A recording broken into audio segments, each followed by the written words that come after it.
नमस्कार बच्चों, मैं मुकेश शर्मा, लेक्चरर केमिस्ट्री, राजकीय पॉलिटेक्निक महाविद्यालय अलवर। ऑनलाइन क्लासेज की श्रृंखला में आपका स्वागत है। आज अपन बात करेंगे यूनिट संख्या 8, इसका नाम है वाटर, और उसमें अपन सबसे पहले बात करेंगे source of water, hardness of water के बारे में। तो सबसे पहले जल के बारे में बात करेंगे। जल मनुष्य जीवन में अत्यधिक महत्व रखता है। जल के बिना जीवन असंभव है। एक स्वस्थ मनुष्य के शरीर में लगभग 36 से 49 लीटर, कितना 36 से 49 लीटर जल उपस्थित होता है। मनुष्य के शरीर के वजन का 65 से 70% भाग जल का भार होता है। 70% भार जल का भाग होता है। जल का रासायनिक सूत्र H2O होता है। जल का रासायनिक सूत्र क्या होता है? H2O होता है, जो कि सामान्यतः अपन हाइड्रोजन प्लस ऑक्सीजन के मिश्रण से ऐसे अपन एक जनरल इक्वेशन ये लिखते हैं। सन 1783 में लेवोजियर ने H2 और O2 की जब रिएक्शन करवाई तो वहां से जल की प्राप्ति की थी। उसके बाद इन्होंने बताया था। अब बात करते हैं अपन जल के प्राप्ति स्थान या source of water. Source of water 3 प्रकार का होता है। 2 प्रकार का तो नॉर्मली सबसे पहला तो होता है वर्षा का जल और दूसरा होता है भूमिगत जल। जनरल अपन बात करें तो सबसे पहले अपन बात करें सतही जल, सरफेस वाटर और भूमिगत जल। तो सरफेस वाटर की बात करेंगे। सरफेस वाटर 3 प्रकार का होता है। सतही जल 3 प्रकार का होता है, वर्षा का जल, नदी का जल और समुद्र का जल। वर्षा का जल, नदी का जल और समुद्र का जल और झील का जल। और भूमिगत जल की बारे में बात करेंगे। भूमिगत मतलब जो सतह के नीचे, जो पृथ्वी सतह के नीचे जो पानी होता है उसको बोलते हैं अपन भूमिगत जल। अब बात करते हैं अपन फिजिकल प्रॉपर्टीज ऑफ वाटर, जल के भौतिक गुण। जल एक रंगहीन, गंधहीन, स्वादहीन द्रव होता है, यानी कि कोई रंग नहीं होता। जिस भी कलर के पात्र में अपन लेंगे उसी कलर का, जैसे अपन ब्लू कलर के गिलास में लेंगे तो ब्लू कलर का हो जाएगा, और रेड कलर के गिलास में लेंगे तो रेड कलर का हो जाएगा। कोई भी, यानी कि पात्र का कलर होता है ट्रांसपेरेंट और नॉन कलर होता है। गंधहीन होता है, कोई प्योर, इस पानी में, प्योर वाटर में कोई स्मेल नहीं होती, कोई गंध नहीं होती, कोई टेस्ट नहीं होता, टेस्टलेस होता है प्योर वाटर। जल एक सर्वश्रेष्ठ विलायक है, यूनिवर्सल सॉल्वेंट जिसको बोलते हैं। जल एक उदासीन विलायक होता है। सामान्य जो प्योर एकदम शुद्ध वाटर होता है उसका pH 7 होता है और वो उदासीन अवस्था में होता है। जल का गलनांक 0 डिग्री सेंटीग्रेड व क्वथनांक 4 डिग्री सेंटीग्रेड होता है। अब बात करेंगे type of water. Type of water कठोरता के आधार पर 2 प्रकार का होता है। प्राकृतिक जल 2 प्रकार का होता है, मृदु जल और कठोर जल। मृदु जल यानी सॉफ्ट वाटर और कठोर जल, सॉफ्ट वाटर और हार्ड वाटर। मृदु जल के बारे में बात करेंगे। सबसे पहले मृदु जल होता है जो जल साबुन के साथ आसानी से झाग उत्पन्न करता है, मृदु जल कहलाता है। जो जल साबुन के साथ आसानी से झाग उत्पन्न करता है मृदु जल कहलाता है, यानी कि सॉफ्ट वाटर। अगर पूछे what is the soft water, soft water is the water which is easily form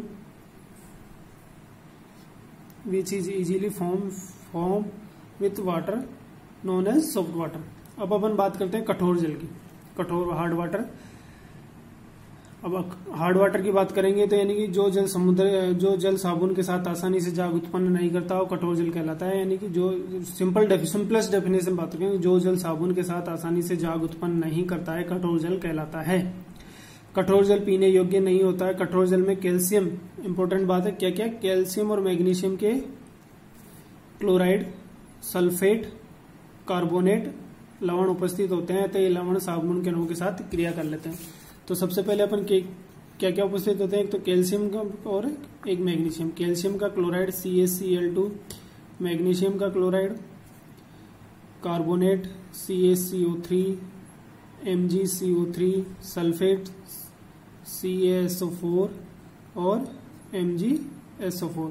और बाइकार्बोनेट की बात करें तो CO3 का 2, MgHCO3 का 2। तो ये लगभग 8 प्रकार के, 4 कैल्शियम के और 4 मैग्नीशियम के, लगभग 8 प्रकार के लवण उपस्थित होते हैं कठोर जल में। अब ये लवण सामान्यतः जो साबुन का फॉर्मूला होता है, साबुन का फॉर्मूला था RCOONA, जैसे कैल्शियम +2 का कोई भी साल्ट, इनमें से कोई भी साल्ट रिएक्शन करेगा तो क्या करेगा, एक सॉल्ट बनाएगा कैल्शियम का COO2Ca और Na+, यानी कि जो सोडियम सॉल्ट थे, जो साबुन थे, वो किस में कन्वर्ट हो गए, कैल्शियम सॉल्ट में। कैल्शियम सॉल्ट का वेट ज्यादा होने के कारण प्रेसिपेट के रूप में नीचे बैठ जाता है, इनसोल्यूबल साल्ट में परिवर्तित होता है। जैसे मैं मैग्नीशियम, यहाँ पे मैंने सोडियम साबुन लिया, मैग्नीशियम सल्फेट की रिएक्शन, मैग्नीशियम की कोई सा भी साल्ट ले सकते हैं, जो मैंने 8 साल्ट बताए, 8 सॉल्ट्स बताए, उनमें से कोई सा भी सॉल्ट ले सकते हैं। वो रिएक्शन करेंगे, सोडियम सल्फेट बनाएगा और कैल्शियम का या तो कैल्शियम लेंगे तो कैल्शियम सल्फेट बन जाएंगे, कैल्शियम के सॉल्ट बन जाएंगे, और मैग्नीशियम लेंगे तो मैग्नीशियम के सॉल्ट बन जाएंगे, जो कि इंसोल्यूबल होते हैं। इंसोल्यूबल होने की वजह से क्या होता है, ये कठोर जल साबुन के साथ आसानी से जाग उत्पन्न नहीं कर पाता है। अब बात करते हैं अपन जल की कठोरता। जल की कठोरता जल में उपस्थित कैल्शियम, मैग्नीशियम के बाइकार्बोनेट, सल्फेट, क्लोराइड व कार्बोनेट लवणों के कारण होती है। यानी कि जो 6 प्रकार के लवण बताए थे पीछे, कैल्शियम के बाइकार्बोनेट, सल्फेट और क्लोराइड, इसी प्रकार मैग्नीशियम के बाइकार्बोनेट, सल्फेट और क्लोराइड, ये 6 प्रकार के सोल्ट होते हैं जिनके कारण हार्डनेस उत्पन्न होती है। और जो हार्ड वाटर होता है वो साबुन के साथ आसानी से जाग उत्पन्न नहीं करता। क्यों नहीं करता? क्योंकि ये सोल्ट साबुन के मोलिक्यूल के साथ रिएक्शन करते हैं और इनसोल्यूबल सोल्ट्स में परिवर्तित हो जाते हैं। इसी वजह से साबुन के साथ आसानी से झाग उत्पन्न नहीं करते। अब जल में उपस्थित कठोरता 2 प्रकार की होती है। एक तो अस्थायी कठोरता होती है। जल में उपस्थित कठोरता 2 प्रकार की होती है, एक तो अस्थायी कठोरता और दूसरी स्थायी कठोरता। अब सबसे पहले बात करेंगे हम अस्थायी कठोरता की, टेम्परेरी हार्डनेस की। सबसे पहले बात करेंगे अस्थायी कठोरता की, टेम्परेरी हार्डनेस की। अस्थायी कठोरता जल में उपस्थित कैल्शियम और मैग्नीशियम के बाइकार्बोनेट लवणों के कारण होती है। इंपॉर्टेंट बात है, कौन से लवणों के कारण? बाइकार्बोनेट। जो ऊपर बाइकार्बोनेट, सल्फेट और क्लोराइड 3 प्रकार के सोल्ट बताए थे, दोनों के 3-3। तो बाइकार्बोनेट लवण अगर उपस्थित है तो वो टेम्परेरी हार्डनेस होती है और टेम्परेरी अस्थायी कठोरता होती है। और अस्थायी कठोरता सामान्यतः जल को गर्म करने से दूर हो जाती है। ठीक है ना? तो जैसे ही अपन जल को गर्म करेंगे तो उसमें कैल्शियम और मैग्नीशियम बाइकार्बोनेट के सोल्ट होंगे। ये दोनों कैल्शियम और मैग्नीशियम के बाइकार्बोनेट सोल्ट्स जैसे ही हीट से जब अपन गर्म करेंगे तो कैल्शियम कार्बोनेट H2O और CO2 में कन्वर्ट हो जाएंगे। CO2 निकल जाएगी रिएक्शन के दौरान। कैल्शियम कार्बोनेट सॉलिड होने के कारण नीचे बैठ जाएगा। जब नीचे बैठेगा तो उसको आसानी से अपन फिर छान के अलग कर सकते हैं। इसी प्रकार मैग्नीशियम कार्बोनेट होता है। मैग्नीशियम बाइकार्बोनेट को जब अपन गर्म करते हैं तो मैग्नीशियम कार्बोनेट H2O और CO2 में कन्वर्ट हो जाता है। CO2 गैस फॉर्म में होती है तो वो निकल जाती है, H2O में रह जाता है और मैग्नीशियम कार्बोनेट इनसोल्यूबल होने की वजह से नीचे बैठ जाता है। अब बात करते हैं अपन जल की स्थायी कठोरता की, परमानेंट कठोरता।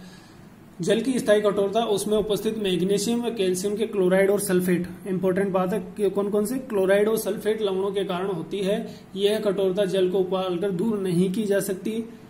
इसके लिए कुछ विशिष्ट रासायनिक विधियों का उपयोग किया जाता है, जो कि अपन आगे पढ़ेंगे। तो सबसे इंपॉर्टेंट बात, अस्थायी कठोरता किसके कारण हो रही है? बाइकार्बोनेट लवणों के कारण।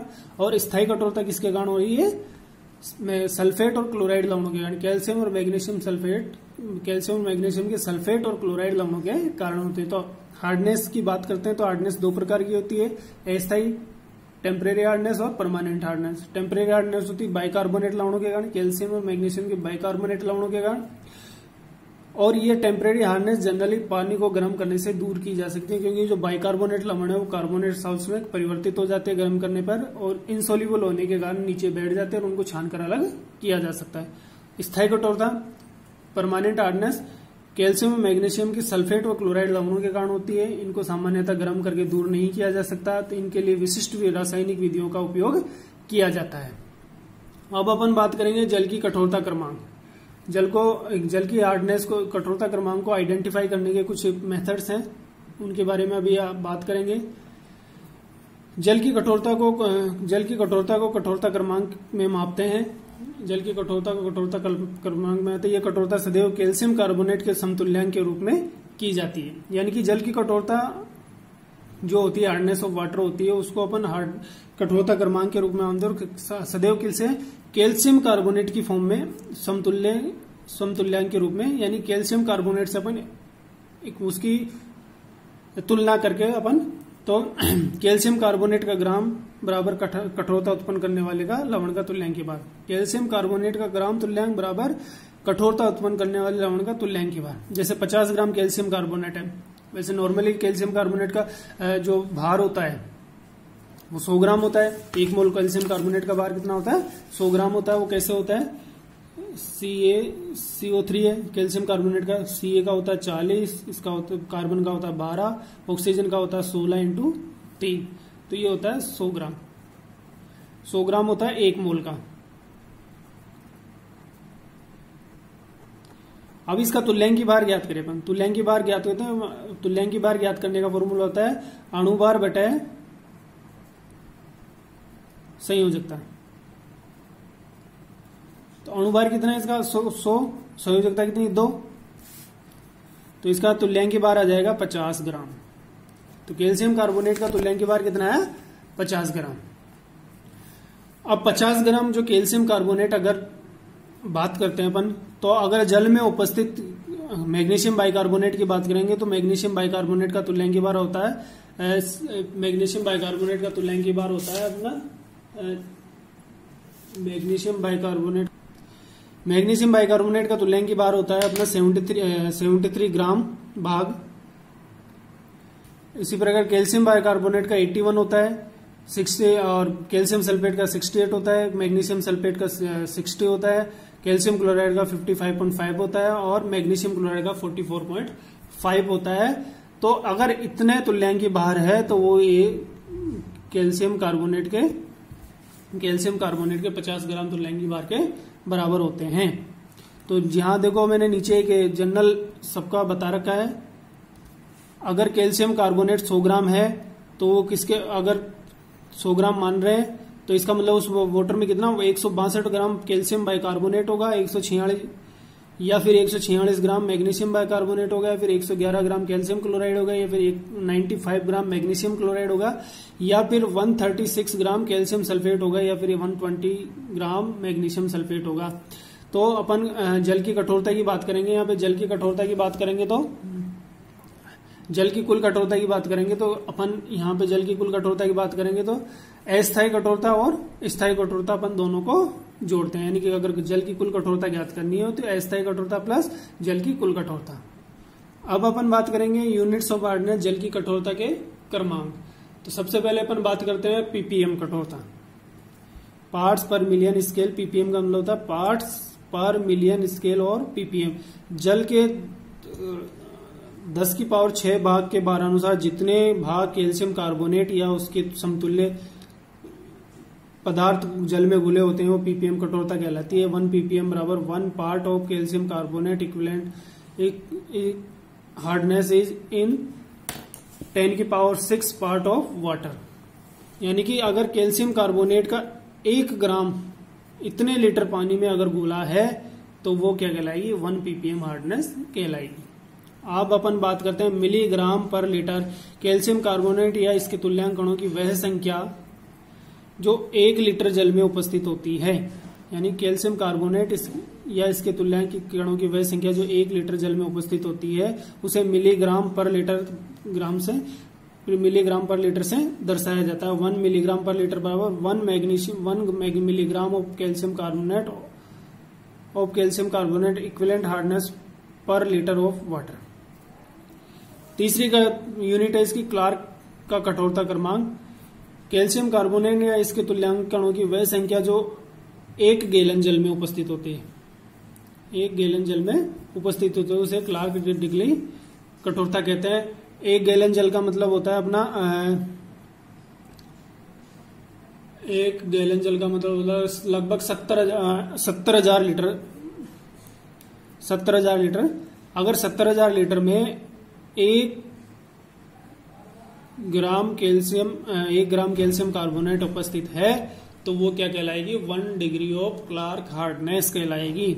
इसी प्रकार अपन फ्रेंच कठोरता क्रमांक की बात करते हैं। कैल्शियम कार्बोनेट या इसके तुल्यांक कणों की या इसके तुल्यांकनों की वह मात्रा जो लगभग जो 1 लाख भार जल में उपस्थित होती है फ्रेंच कठोरता कहलाती है। ये वाली 70,000 लीटर में थी और ये 1 लाख लीटर में उपस्थित होते। 1 डिग्री फ्रेंच का मतलब होता है 1 पार्ट ऑफ मैग्नीशियम कार्बोनेट इन 10 की पावर 6 पार्ट ऑफ वाटर। अब तीनों चारों डिग्री की अपन बात करें तो इनमें रिलेशन रहेगा 1 ppm बराबर 1 मिलीग्राम पर लीटर बराबर 0.01 डिग्री फ्रेंच बराबर 0.07 डिग्री क्लार्क। ये इनका इंटर रिलेशन है। और अब अपन आगे नेक्स्ट क्लास में बात करेंगे कि कठोर जल से क्या क्या हानियां हो सकती है, disadvantage of hard water. Thanks.